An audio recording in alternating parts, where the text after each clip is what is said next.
We're really only halfway through January, and of course, we're having a very cold weekend right now, but there could be many more to come. We know how that goes. Winter can last until May sometimes here in the Valley.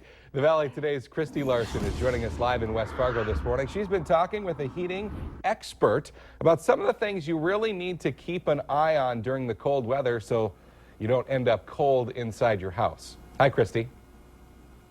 Yeah, good morning, guys. As you can see, standing outside now, we showed you some things to take a look at inside of your home. But, Paul, there's a couple things we need to be aware of and come outside for, too. Definitely. If you have no heat, check your venting outside. Make sure your intake and exhaust is not plugged up with snow or ice buildup on it. Those are some simple things you can check. Also, the gas meter. I know XL will talk about keeping their gas meter out of the snow, ice off of it, because it will stop it from working, and you won't have the gas supply you need. Right. And another thing is these vents, too. You want to make sure everything is all cleaned out. You don't want things blocking them. Yeah, sometimes they're a lot lower on houses. They may not be this high. But it's still, we have the snow and wind that blows around. It can get in there and cause problems.